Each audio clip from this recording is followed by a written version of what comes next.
मंजिल क्या है, रास्ता क्या है, हौसले हों तो फिर फासला क्या है। जो बच्चे इस साल बीएससी सेकेंड सेमेस्टर जोलॉजी का एग्ज़ाम पेपर देने वाले हैं उनके लिए ये question paper very very important होने वाला है, क्योंकि ऐसे बहुत से क्वेश्चंस होंगे जो इस क्वेश्चन पेपर से आपके एग्ज़ाम पेपर में पूछे जाएंगे। तो कोई भी क्वेश्चन मत छोड़ना, सभी क्वेश्चन को अच्छे से याद करना, समझना। जैसे यही क्वेश्चन इस साल एग्ज़ाम पेपर में फंसेंगे। पेपर का नाम है बायोकेमिस्ट्री एंड फिजियोलॉजी। चलिए देख लेते हैं इस क्वेश्चन पेपर में कौन कौन से और कैसे कैसे क्वेश्चन पूछे गए हैं। तो सीधे क्वेश्चन फर्स्ट की तरफ बढ़ते हैं, टोटल 100 क्वेश्चन है और 75 क्वेश्चन आपको करने हैं। किसी भी यूनिवर्सिटी के आप क्यों ना हो, ये क्वेश्चन पेपर हर एक यूनिवर्सिटी के बच्चों के लिए वेरी वेरी इंपॉर्टेंट होने वाला है। पता नहीं कितने क्वेश्चन इस क्वेश्चन पेपर से आपके एग्जाम पेपर में फंस जाएं। तो क्वेश्चन नंबर फर्स्ट है, कार्बोहाइड्रेट का सामान्य सूत्र है। फटाफट तेजी से बताओ, कार्बोहाइड्रेट का सामान्य सूत्र है। जिन बच्चों को हिंदी में पढ़ना है वो हिंदी में पढ़ लो और जिनको इंग्लिश में पढ़ना है वो इंग्लिश में पढ़ लो। General formula of carbohydrate is, तो ए पे टिक लगा दो, CH2O का होल एन, CH2O का होल एन, ए पे टिक लगा दो। चलिए अगला क्वेश्चन देख लेते हैं। वेरी वेरी सिंपल क्वेश्चन इस क्वेश्चन पेपर में पूछे गए हैं, क्योंकि देखो आप पहली बार एग्जाम पेपर देने वाले हो, आपको पता नहीं है किस तरह के और कैसे कैसे क्वेश्चन एग्जाम पेपर में पूछे जाएँ। इन्हीं क्वेश्चन पेपर को पढ़ के आपको गाइड मिलेगी कि हाँ यार कौन कौन से क्वेश्चन और कैसे कैसे क्वेश्चन एग्जाम पेपर में पूछे जाते हैं। मत छोड़ना कोई भी क्वेश्चन पेपर। ग्लाइकोजन संचित होती है, ग्लाइकोजन संचित होती है यकृत व मांसपेशियों में, ठीक है, यानी कि लीवर एंड मसल में। चलिए अगला क्वेश्चन देख लेते हैं। क्वेश्चन 3 है, माल्टोज है। देखो लैक्टोज हो गया, माल्टोज हो गया और सुक्रोज हो गया, ये तीनों के तीनों डाइसेक्राइड होते हैं। कभी भी एग्जाम पेपर में इन तीनों से कोई सा भी क्वेश्चन फंस सकता है। पिछला लेक्चर देख लेना, मैंने डाला है, ठीक है। तो माल्टोज है, आप बोलोगे सर ये डाइसेक्राइड होता है, चाहे लैक्टोज पूछे, सुक्रोज पूछे, माल्टोज पूछे, ये तीनों के तीनों जो होते हैं ना डाइसेक्राइड होते हैं। आप डाइसेक्राइड किसे कहते हैं? जो जलक बटन पर मोनोसेक्राइड के दोनों देते हैं, है ना, वो सब डाइसेक्राइड होते हैं। अरे यार ये छोटी छोटी बातें तो आपको पता है, क्योंकि आपसे बड़ा इंटेलिजेंट कोई नहीं है देखा जाए तो, बस पढ़ने की देर है, पढ़ने की देर है बस। चलिए क्वेश्चन नंबर 4 देख लेते हैं। ग्लाइकोजन का ग्लूकोज में परिवर्तन कहलाता है। सबसे बड़ा ऑप्शन बी पे टिक लगाओ, glycogenolysis is a right option, ठीक है। चलिए अगला क्वेश्चन देखते हैं। क्वेश्चन नंबर 5 है, निम्न में से कौन सा मोनो अनसैचुरेटेड फैटी एसिड है, यानी कि which of the following is a mono unsaturated fatty acid. Total 100 question है इस क्वेश्चन पेपर में और 75 क्वेश्चन आपको करने हैं, और आप खुद से देखना कितने क्वेश्चन आपको आ रहे हैं, है ना। चलिए तो निम्नलिखित में से कौन सा मोनो अनसैचुरेटेड फैटी एसिड है, तो ओलिक एसिड का नाम आपने सुना होगा, यही राइट ऑप्शन है। चलिए अगला क्वेश्चन देखते हैं। क्वेश्चन नंबर 6 है हमारा, निम्न में से किस वसा का अच्छा कोलेस्ट्रॉल माना जाता है, यानी कि which of the flowing lipids is known as good cholesterol. तो निम्न में से किस वसा को अच्छा कोलेस्ट्रॉल माना जाता है, ये राइट होना चाहिए था। तो ये जो तुम देख रहे हो ना HDL, ये वाला ये HDL, यही क्या है, राइट ऑप्शन है दमदार और टिकाऊ क्वेश्चन। अरे यार बस पढ़ने की देर है, पढ़ने की देर है, सब इंटेलिजेंट हो यार आप। क्वेश्चन नंबर 7 देखो, एंजाइम है। एंजाइम क्या है? प्रोटीन। एंजाइम क्या होते हैं? प्रोटीन होते हैं, याद कर लो ठीक से। एंजाइम का दूसरा नाम जैव रासायनिक उत्प्रेरक भी कहते हो इनको। अच्छा, इनके द्वारा होने वाली बहुत सी रासायनिक अभिक्रियाएं होती हैं, किसी एक रासायनिक अभिक्रिया का नाम भी बता दो, बता दोगे? अरे यार दम है आपके अंदर, दम है आपके अंदर। चलिए क्वेश्चन नंबर 8 देखते हैं। ग्लाइकोलाइसिस का अंतिम उत्पाद है पाइरूविक एसिड। ढूंढ लो चारों ऑप्शन में से कहाँ पर है। सी पे आप टिक लगा दो, ग्लाइकोलाइसिस का अंतिम उत्पाद है पाइरूविक एसिड। तुम खुद देखो यार कैसे कैसे क्वेश्चन पूछे गए हैं। क्वेश्चन नंबर 9 देखो, बड़े सिंपल और बड़े इजी क्वेश्चन, ज़्यादा लेंथी नहीं है, बड़े छोटे क्वेश्चन और बड़े प्यारे क्वेश्चन हैं। निम्न में से कौन सा रोग प्रोटीन की अलपता से होता है? ये वेरी वेरी इंपॉर्टेंट क्वेश्चन है, ये हर साल एग्जाम पेपर में रखा हुआ मिलता है, वो क्वेश्चन है। यहाँ पे ए पे टिक लगा दो, क्वासिआर्कर इज अ राइट ऑप्शन। नाम बड़ा शानदार है, नाम छोटा है पर साउंड बड़ा है, बस वही वाला हिसाब है इस क्वेश्चन पेपर का। क्वेश्चन नंबर 10 लाइसिन है। जो लाइसिन होता है ना, वो एक आवश्यक एमिनो अम्ल होता है, यहाँ पे टिक लगा दो, यानी कि इसेंशियल एमिनो एसिड होता है। कौन? Lysine is essential amino acid. Okay okay sir. अगला क्वेश्चन देखो जरा, क्वेश्चन नंबर 11, माइकेलिस मेंटेन स्थिरांक का प्रतिनिधित्व किया जाता है। माइकेलिस मेंटेन स्थिरांक का, तो ये जो माइकेलिस है ना, तो एम से माइकेलिस, तो के एम द्वारा शो करते हैं इसको। कुछ चीज़ें अंदाजे भी लगा लिया जाता है, कुछ क्वेश्चन के ऑप्शन पे अंदाज़ा लगा कर भी हल किया जाता है। चलिए क्वेश्चन नंबर 12 देखते हैं। Who introduce the word enzyme, यानी कि एंजाइम शब्द से किसने परिचय कराया? कुहेना, कहीं ढूंढ लो इसमें, यह है कुहेने, ये राइट ऑप्शन है। नाम कितना शानदार है कुहेने, पूरा नाम नायन का, ये आधा नाम लिखा हुआ है इसमें। चलिए अवायवीय श्वसन एक प्रकार का इनकम्प्लीट ऑक्सीडेशन होता है, अपूर्ण ऑक्सीकरण होता है ये वाला अपूर्ण ऑक्सीकरण, ठीक है। चलिए अगला क्वेश्चन देखते हैं 14। कोशिका की ऊर्जा मुद्रा है एटीपी, एडिनोसिन ट्राइफॉस्फेट, कहाँ पर है ढूंढ लो, ये रहा ATP is a right option, है ना। एडीपी नहीं, एटीपी ये मुद्रा होती है। अरे यार ऐसी छोटी छोटी चीज़ें पूछ रहे हो तुम लोग भी यार। अच्छा ये बताओ एपो एंजाइम क्या है? चारों ऑप्शन पढ़ो, एपो एंजाइम क्या है, चारों ऑप्शन पढ़ लो। What is apo enzyme? आप बोलोगे सर एंजाइम का प्रोटीन भाग जो होता है वो एपो एंजाइम कहलाता है। हाँ बात बिल्कुल सही है। क्वेश्चन नंबर 16 की तरफ बढ़ते हैं। एंजाइम का प्रोटीन रहित भाग कहा जाता है। भाई बहुत इंपॉर्टेंट क्वेश्चन पेपर ये होने वाला है। कुछ बच्चों के पेपर चल रहे हैं, कुछ की अभी एग्जाम सीट भी नहीं आई है, समझ गए, यानी कि डेट सीट भी अभी तक आई नहीं है। एंजाइम का प्रोटीन रहित भाग कहा जाता है, वो कहा जाता है ये जो तुम देख रहे हो ना कोएंजाइम को, इसी को आप एंजाइम का प्रोटीन रहित भाग कहते हो, ठीक है, या कोफैक्टर को। चलिए कोएंजाइम ही राइट ऑप्शन है। अगला क्वेश्चन देखते हैं। रेनेट एंजाइम का प्रयोग किया जाता है, और रेनेट एंजाइम का जो प्रयोग होता है ना वो चीज़ बनाने में किया जाता है। क्या बनाने में किया जाता है? चीज़ बनाने में किया जाता है। और ऐसे क्वेश्चन पेपर पर डे मैं आपको करवाने वाला हूँ, समझ गए। चलिए अगला क्वेश्चन देखते हैं 18। लैक्टिक डिहाइड्रोजिनेज की सहायता से लैक्टिक अम्ल का निर्माण करता है, यानी कि लैक्टिक डिहाइड्रोजिनेज की सहायता से लैक्टिक अम्ल का निर्माण करता है। बी पे आप टिक लगा दो। पायरुविक एसिड, पायरुविक एसिड के 2 या 3 क्वेश्चन एग्जाम पेपर में रखे हुए मिलेंगे पक्का। चलिए अगला क्वेश्चन देखते हैं 19वां। ताला और चाबी मॉडल का प्रतिपादन किसने किया? आप बोलोगे सर फिशन ने किया। बहुत सिंपल और बहुत छोटे छोटे क्वेश्चन हैं। अगला क्वेश्चन देख लेते हैं, क्वेश्चन नंबर 20 है। विटामिन नामक शब्द से किसने परिचय कराया?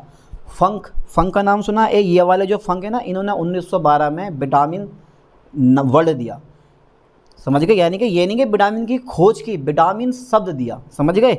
चलिए अगला क्वेश्चन देख लेते हैं, क्वेश्चन नंबर 21। निम्न में से किसे जैविक उत्प्रेरक के रूप में जाना जाता है? जितने भी एंजाइम होते हैं उनको सबको जैव रासायनिक उत्प्रेरक के रूप में जाना जाता है। ढूंढ लो कहाँ पर है एंजाइम। आप बोलोगे sir C number is the right option. पक्का बिल्कुल राइट ऑप्शन है। चलिए 22 देखते हैं। प्रोटीन निर्मित होती है फैटी अम्लों द्वारा, कार्बोक्सिलिक अम्लों द्वारा, मोनोसैकेराइड द्वारा, एमिनो अम्लों द्वारा। तो प्रोटीन निर्मित होती है, तो यार प्रोटीन जो निर्मित होती है, प्रोटीन की आधारभूत इकाई एमिनो एसिड होता है, यानी कि एमिनो अम्ल होता है। तो यहाँ पे डी पे टिक लगा दो, यही राइट ऑप्शन है। अगला क्वेश्चन देखो 23। मनुष्य में एंजाइमेटिक अभिक्रियाओं हेतु इष्टतम तापमान क्या है? यानी कि what is the optimum temperature required for the enzymatic reaction in man? वो है 37 डिग्री सेल्सियस, यानी कि यही तो हमारी बॉडी का नॉर्मल टेम्परेचर होता है। घुमा फिरा के क्वेश्चन पूछा, सीधे क्वेश्चन नहीं पूछा। बात छोटी थी पर बात पेचीदी थी। घुमाया फिराया, हिलाया जुलाया, फिर भी कुछ असर नहीं आया। आखिरकार एक कील को, यानी कि एक पेंच को कील की तरह ठोकना पड़ा। चलिए अगला क्वेश्चन देखते हैं 24। बाल, नाखून, सींग तो खैर आपके है नहीं, पंख भी आपके है नहीं, वरना तो आसमान में आदमी दिखाई देते अगर पंख होते तो। बाल तो हैं, नाखून भी हैं, सींग नहीं है, पंख नहीं है, ये जानवरों के होते हैं। पाई जाने वाली प्रोटीन है क्रिएटिन, का नाम सुना है? एक कहाँ है? ये है बी नंबर क्रिएटिन। ये क्रिएटिन प्रोटीन पाई जाती है, ठीक है। चलिए अगला क्वेश्चन देख लेते हैं 25। किस एमिनो अम्ल द्वारा यूरिया का उत्पादन होता है? ये जो तुम देख रहे हो ना आर्जिनिन, ये ना इधर वाले हैं, ना आवश्यक एमिनो अम्ल हैं, ना ये अनावश्यक एमिनो अम्ल हैं। ये बीज वाले होते हैं, अर्ध आवश्यक एमिनो अम्ल होते हैं। एक ये एक ये होता है और एक हिस्टिडीमीन होता है, ये दो हो गए। तो याद कर लेना। तो आर्जिनिन क्या है, एक अर्ध आवश्यक एमिनो अम्ल होता है, याद कर लो ठीक से। चलिए ए पे टिक लगा दो, आर्जिनिन से यूरिया का उत्पादन होता है। ओके, अगला क्वेश्चन देखते हैं 26। कीटोन कायों का निर्माण होता है, वो ये जो सी नंबर देख रहे हो ना, एसिटाइल कोएंजाइम ए द्वारा, इसी से कीटोन कायों का निर्माण होता है। ओके, 27 देखो, कीटोजेनेसिस यकृत कोशिकाओं के ... में घटित होता है। तो अरे जब माइटोकॉन्ड्रिया हमें बिल्कुल साफ और सुस्पष्ट लिखा हुआ दिखाई दे रहा है, तो क्यों ना हम माइटोकॉन्ड्रिया को चुने। सी पे टिक लगा दो। तो power house of cell is called mitochondria, क्यों, है ना। चलिए अगला क्वेश्चन देखते हैं 28। ट्राइग्लिसरोइड है यार, ये ट्राइग्लिसरोइड जो होता है ना, वो सिंपल लिपिड होता है। सिंपल लिपिड, सिंपल मतलब सरल लिपिड होता है। अरे यार जो बच्चे इंग्लिश वाले हैं वो इंग्लिश में पढ़ लो, जो हिंदी वाले हैं वो हिंदी में पढ़ो, पर पढ़ो प्यार के साथ में। चलिए अगला क्वेश्चन देख लेते हैं 29। एटीपी से अगर आपको एडीपी में परिवर्तन करना है तो ऊर्जा मुक्त होगी। ए सी पे टिक लगा दो। ये तो बड़ा सिंपल क्वेश्चन है, 2 रुपये के ईजी से भी ईजी। चलिए अगला क्वेश्चन देखते हैं, क्वेश्चन नंबर 30 है। शरीर में अतिरिक्त एमिनो अम्ल अपघटित होकर यूरिया बनाते हैं, लीवर में बनाते हैं। जो यूरिया होता है ना, हमारी बॉडी के किस भाग में बनता है, आप बोलोगे सर जो लीवर होता है ना, लीवर यकृत, वहाँ पर जो है जिगर भी बोला जाता है लीवर को, वहाँ जो है यूरिया बनता है। और ये क्वेश्चन जो है ना कई बार पेपर में पूछा गया है, और आपको भी जो है ना अच्छे से पढ़ लेना है, ये लीवर वाला क्वेश्चन फंसेगा ज़रूर। चलिए अगला क्वेश्चन देखते हैं 31। बीटा ऑक्सीकरण के लिए आवश्यक सभी एंजाइम पाए जाते हैं माइटोकॉन्ड्रिया में पाए जाते हैं, इज द राइट ऑप्शन। चलिए अगला क्वेश्चन देख लेते हैं। इसके ऊपर भी तो माइटोकॉन्ड्रिया वाला एक क्वेश्चन आया था यार, हाँ यही है। चलिए अगला क्वेश्चन देखते हैं। ये हो गया हमारा क्वेश्चन नंबर 32। ओके, निम्न में कौन एक स्टेरॉइड है। स्टेरॉइड जो होता है ना, ए ग्लाइकोजन कोई स्टेरॉइड नहीं होता, इंसुलिन कोई स्टेरॉइड नहीं होता, इपिनेफ्राइन कोई स्टेरॉइड नहीं होता। जो ये तुम देख रहे हो ना, एक कोलेस्ट्रॉल, यही क्या है हमारा स्टेरॉइड होता है। लगा दो ए पे टिक। क्वेश्चन नंबर 33 देखते हैं। प्रोटीन संश्लेषण हेतु निम्न में से कौन प्रारंभक कोडोन है। तो प्रारंभक कोडोन जो होता है ना, वो ये AUG होता है। कौन सा होता है, AUG। और ये आपने पढ़ भी रखा है 34। प्रोटीन संश्लेषण के स्थल हैं। प्रोटीन संश्लेषण किसके द्वारा होता है, RNA द्वारा होता है। तो यहाँ पे ना इसका कनेक्शन है ए से, ribosome is a right option. समझ गए इस चीज़ को। अरे यार तुम नहीं समझोगे तो फिर कौन समझेगा यार, तू नहीं समझा तो फिर समझेगा कौन। 35 देखो जरा। निम्न में से किसे एस्कोर्बिक अम्ल कहा जाता है। निम्न में से किसे एस्कोर्बिक अम्ल कहा जाता है। तो विटामिन सी को एस्कोर्बिक एसिड कहा जाता है। अब विटामिन सी का केमिकल फॉर्मूला, केमिकल नेम तो ये है ही लिखा हुआ, ठीक है। कमी से कौन सा रोग होता है, प्रमुख सोर्स कौन से होते हैं, ये सब आपको पता होना चाहिए। तो विटामिन के कम से कम 8 से 10 क्वेश्चन आपके एग्जाम पेपर में रखे हुए मिलेंगे। अगर 8 क्वेश्चन भी नहीं आते हैं ना, तो 5 क्वेश्चन तो पक्का रखे हुए मिलेंगे। इसीलिए विटामिन का जो चार्ट बना हुआ होता है ना, vitamin A B C D E N K, vitamin V B1 B2 B3 B6 B12, कौन सी कमी से कौन सा रोग होता है, ये सब पढ़ लो प्यार के साथ में, सब पढ़ लो अच्छे से। तो यहाँ पर विटामिन सी पर आपने टिक लगाया। 36 देखते हैं। की कमी के कारण पेलाग्रा रोग उत्पन्न होता है। ये जो देख रहे हो ना निकोटिनामाइड, इसकी कमी से ये पेलाग्रा रोग उत्पन्न हो जाता है। ओके, अगला क्वेश्चन देखते हैं 37। अधिकांश पाचक एंजाइम हैं हाइड्रोलेज। अधिकांश पाचक एंजाइम जो होते हैं ना, वो हाइड्रोलेज होते हैं। 38 देखते हैं। दूध के पाचन में कौन सा एंजाइम सहायक होता है। जो ये तुम देख रहे हो ना रेनिन, ये एंजाइम जो होता है बॉडी के अंदर दूध का पाचन करता है, ठीक है। चलिए अगला क्वेश्चन देख लेते हैं। क्वेश्चन नंबर 39 है। निम्न में से किसकी पीएच जो है अधिकतम होती है। अग्नाशय रस जो होता है ना, इसकी जो पीएच होती है वो मैक्सिमम होती है। यहाँ पे टिक लगा दो, अग्नाशय रस। ओके। क्वेश्चन नंबर 40 देखो। कार्बोहाइड्रेट की RQ कितनी होती है। ये बहुत इंपॉर्टेंट क्वेश्चन है। पिछले लेक्चर में मैंने RQ के बारे में बताया था। इसको कहते हैं RQ मतलब श्वसनांक, ठीक है। ये कार्बोहाइड्रेट के लिए 1.0 होती है। और ये क्वेश्चन आपके एग्जाम पेपर में पक्का फंसेगा, कुछ फंसे ना फंसे पर ये क्वेश्चन जरूर फंसेगा। RQ कितनी होती है कार्बोहाइड्रेट की। चलिए 41 देखते हैं। निम्न में से किसकी चयापचय दर अधिकतम होती है। ये पक्षी की जो चपापचाई दर होती है ना वो मैक्सिमम होती है। अगला क्वेश्चन देखते हैं 42। और रुधिर में परिवहन के दौरान अधिकांश कार्बन डाइऑक्साइड, रुधिर में परिवहन के दौरान अधिकांश कार्बन डाइऑक्साइड ये वाई कार्बोनेट से बंधी होती है, यानी कि bond to bicarbonate. Okay, है सिंपल क्वेश्चन। अरे बहुत सिंपल सा पेपर है, बहुत सिंपल क्वेश्चन है और सेम टू सेम ऐसी क्वेश्चन पेपर आपका भी आने वाला। आप ये मत सोचना है कि यार मैं बीएससी सेकंड सेमेस्टर में हूँ तो मुझसे 6 सेमेस्टर जोलॉजी क्वेश्चन पूछेगा, मुझसे नीट के क्वेश्चन पूछेगा। ऐसे क्वेश्चन नहीं पूछे जाएंगे, बड़े छोटे और बड़े ईजी क्वेश्चन आपसे पूछे जाएंगे और कम से कम 25 to 30 क्वेश्चन तो ऐसे होंगे ना जो बस एक बार पढ़ने से आप कर दोगे कि यार इसका राइट ऑप्शन ये वाला लग रहा, टिक मार दिया कि हाँ यही है। समझ गए। चलिए अगला क्वेश्चन देखते हैं 43। वसा के अवशोषण में निम्न में से कौन महत्वपूर्ण भूमिका अदा करता है? पित्त जो होता है ना, ये वाइल, ये ही क्या करता है, वसा के अवशोषण में एक महत्वपूर्ण भूमिका शो करता है। चलिए क्वेश्चन नंबर 44 देखते हैं। शरीर क्रिया विज्ञान शब्द से किसने परिचय करवाया? ये करवाया था जीन फर्नेल ने। नाम छोटा है इनका भी, Jean Fernel is a right option. Okay, कि जब तक जीऊँ मैं जीऊँ। देखो क्वेश्चन 45 है। निम्न में से धमनियों में क्या प्लाक विकसित करता है? वो करता है यार, इसका जो क्वेश्चन है एक ऊपर भी आ रखा है, हाँ आ रखा है यहाँ पर, LDL is a right option. दोनों नहीं, खाली LDL करता है, ओनली HDL नहीं, LDL। 46 देखो, निम्न में कौन सा एक अम्लीय एमिनो अम्ल है? यानी कि अम्लीय एमिनो एसिड, अम्लीय एमिनो एसिड ये होता है ग्लूटामेट। अब आप बोलोगे यार ये अम्लीय एमिनो एसिड पढ़ा पढ़ा सा लग रहा है, पर होता क्या, इसमें जो होता है ना, देखो उदासीन एमिनो अम्ल में एमीन समूह और कार्बोक्सिलिक समूह की संख्या समान होती है। अगर अम्लीय एमिनो अम्ल आएगा तो कार्बोक्सिलिक समूह की संख्या ज़्यादा होगी और एमीन समूह की संख्या कम होगी। और क्षारीय एमिनो अम्ल आएगा तो उसमें एमीन समूह की संख्या ज़्यादा होगी और कार्बोक्सिलिक समूह की संख्या कम होगी। समझ गए चीज़ को? क्योंकि एमीन समूह क्षारीय समूह होता है और कार्बोक्सिलिक समूह जो होता है वो अम्लीय समूह होता है।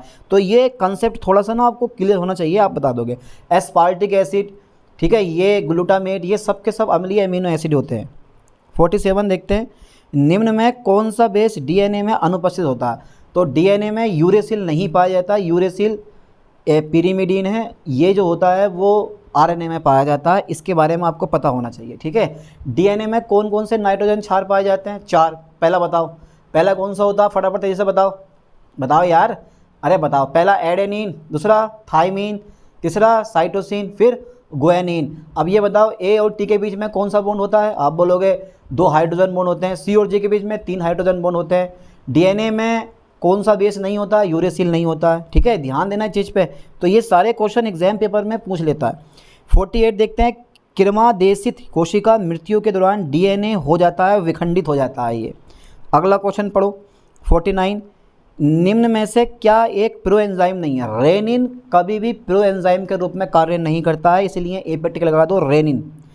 चलिए 50 देखते हैं। विटामिन की कमी के कारण रतौंधी रोग होता है। विटामिन A की कमी के कारण, ठीक है, ये रतौंधी रोग होता है A की कमी से। रात्रि का अंधापन कहते हैं इसको, नाइट ब्लाइंडनेस।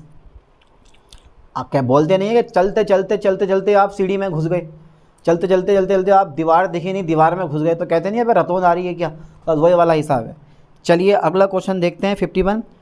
ऑक्सेंटिक कोशिकाएं उपस्थित होती हैं।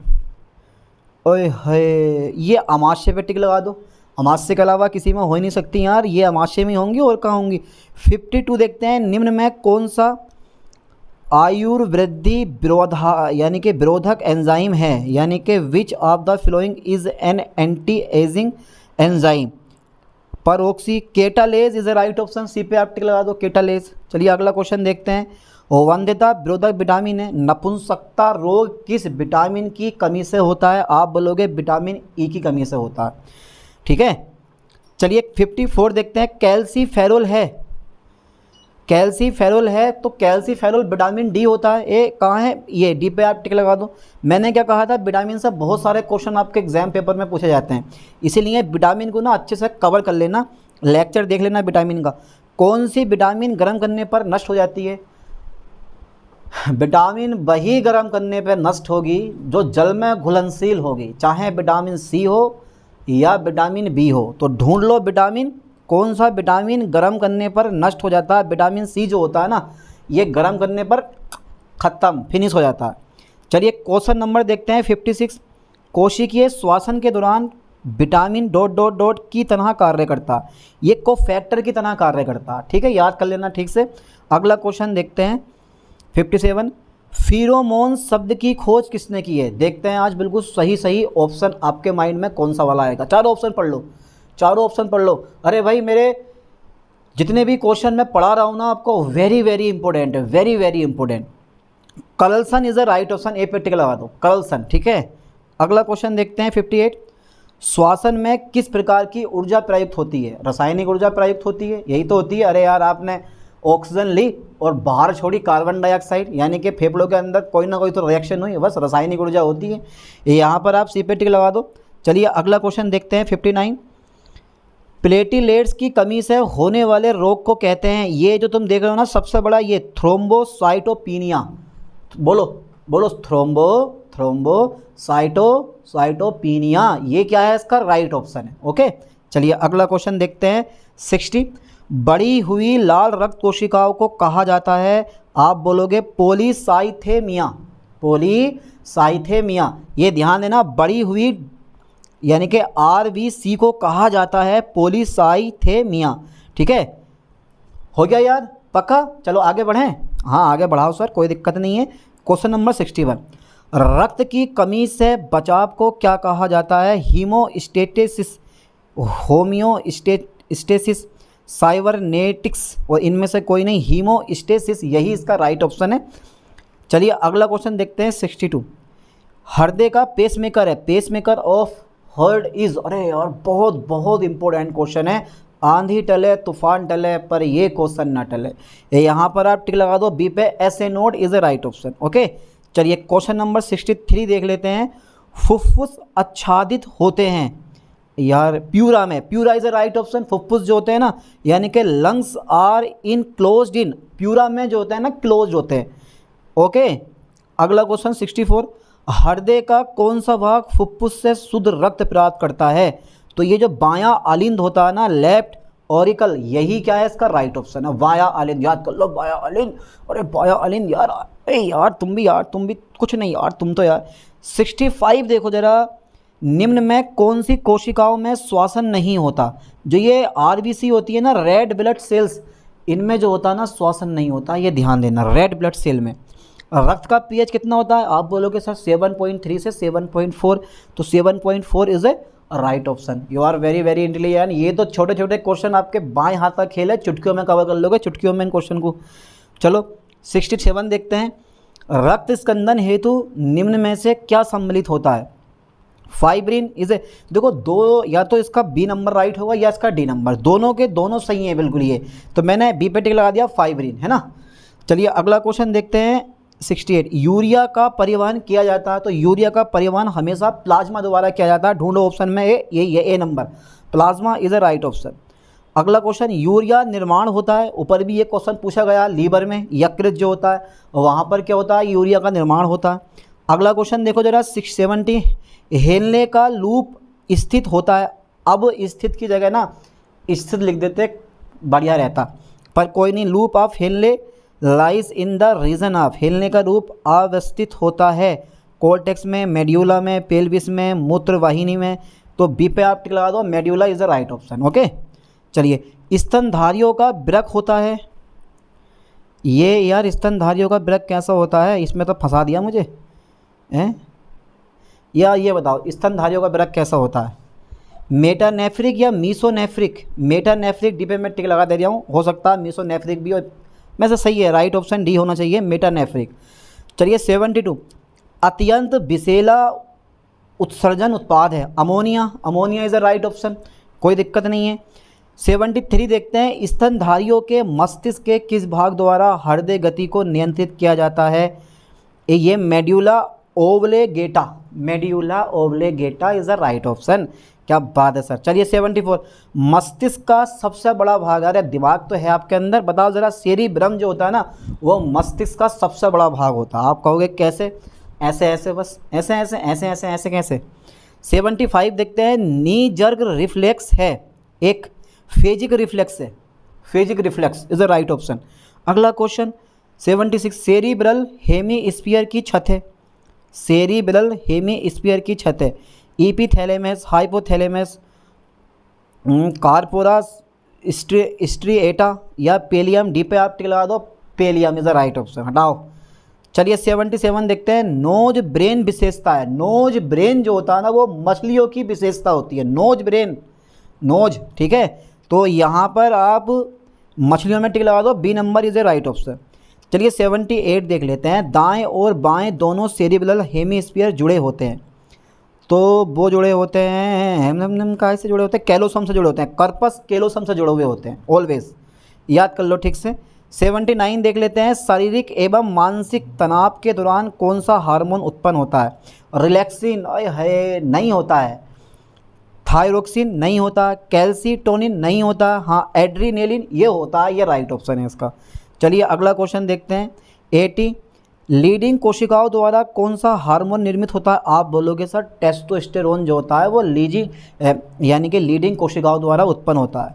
चलिए अगला क्वेश्चन देखो 81 है, सबसे बड़ी अंतःस्रावी ग्रंथि कौन सी है, यानी कि the largest endocrine gland is, वो होती है थायराइड, बी पे टिक लगा दो, thyroid is the right option. Okay लगा दिया, आगे बढ़ें सर, बढ़ लो आगे, आगे बढ़ लो, रुको मत, रुकने का काम ही नहीं है। अपनी शक्ति तथा क्षमता बढ़ाने के लिए खिलाड़ी का उपयोग करते हैं, खिलाड़ी उपयोग करते हैं, खिलाड़ी का नहीं, खिलाड़ी उपयोग करते हैं, ये जो तुम देख रहे हो ना एनाबोलिक स्टेरॉइड, इसका यूज़ करते हैं, एनाबोलिक स्टेरॉइड। अगला क्वेश्चन देखो जरा, आपातकालीन हार्मोन है यार, आपातकालीन हार्मोन नोर एडिनेलिन, नोर इपिनेफ्रोइन, इनमें से कोई नहीं, यही होगा एड्रीनेलिन, यही राइट ऑप्शन है, ठीक है। चलिए अगला क्वेश्चन देखते हैं 84, पीनियल ग्रंथि स्त्रावित करती है, ये करती है मेलाटोनिन, पीनियल ग्रंथि स्त्रावित करती है, ये करती है melatonin is the right option. अगला क्वेश्चन देखो जरा 85 देख लेते हैं, अंधकार की स्थिति में कौन सा हार्मोन उत्पन्न होता है, यही होता है मेलाटोनिन ही उत्पन्न होता है, इसके अलावा कोई दूसरा हार्मोन उत्पन्न होता नहीं है, होता है ऐसे नहीं है। 86, मानव शरीर की सबसे लंबी कोशिका है तंत्रिका तंतु, यानी कि नर्व फाइबर जो होता है वो मानव शरीर की सबसे लंबी सेल होती है, ठीक है। चलिए स्नायु संचरण है, स्नायु संचरण जो होता है ना वो एक्सोन से डेंड्राइट, यही इसका राइट ऑप्शन है। तो याद कर लो, देखो क्वेश्चन कितना छोटा है, 3 शब्दों का क्वेश्चन है और इन 3 शब्दों में आंसर देखो इसका एक्सोन से डेंड्राइट, और ऐसे ही क्वेश्चन आपके एग्जाम पेपर में आने वाले भी हैं। चलिए 88 देखते हैं, न्यूट्रॉन की औसत विश्राम क्षमता है -70 मिलीवोल्ट, चलो कोई दिक्कत नहीं। 89 देखते हैं, सिनेप्स पर साधारणतः पाए जाने वाला न्यूरोट्रांसमीटर है, सिनेप्स पर साधारणतः यानी कि most common type of neurotransmitter at synapse is epinephrine, noradrenaline या एसिटाइल कोलिन, सी पे आप टिक लगा दो, एसिटाइल कोलिन यही इसका राइट ऑप्शन है। चलिए अगला क्वेश्चन देख लेते हैं 90, मांसपेशीय संकुचन की स्लाइडिंग फिलामेंट थ्योरी किसने प्रस्तावित की, A.F. हक्सले व H.E. हक्सले, कितना शानदार नाम है, अबे और नाम रख लेते भैया यार। तो बी पे आपने टिक लगा दिया। 91 देखो जरा, कंकालीय मांसपेशियों में सार्कोमियर के क्रॉस ब्रिज बने होते हैं, आप बोलोगे ट्रोपिन के, ट्रोपोमायोसिन के, एक्टिन के या फिर मायोसिन के, डी पे आप टिक लगा दो, myosin is a right option. Okay चलिए 92 देखते हैं, मांसपेशीय थकान ... के जमा होने के कारण होती है, लैक्टिक एसिड के जमा होने के कारण मांसपेशीय थकान होती है। ओके अगला क्वेश्चन 93, फटाफट 23 है, 93 का राइट ऑप्शन बताओ, अभी तो 7 क्वेश्चन हैं। Duration of one muscle twist is, एक स्फुर पेशी की अवधि होती है, आप बोलोगे सर 0.1 सेकेंड ओनली। चलिए question number 94, which of the flowing ions is essential in muscle contraction, calcium is a right option. Hindi में पढ़ लो खुद से, अरे यार हिंदी में पढ़ाऊँ यार। कंडारा जोड़ते हैं, कंडारा जो होता है ना वो मांसपेशियों को अस्थियों से जोड़ते हैं, ये वाला मांसपेशियों को अस्थियों से जोड़ते हैं हमेशा। चलिए स्नायु बंधन जोड़ते हैं, अस्थियों को अस्थियों से जोड़ते हैं, तभी तो बोला गया उसको स्नायु बंधन, अस्थियों को अस्थियों से जोड़ते हैं ये।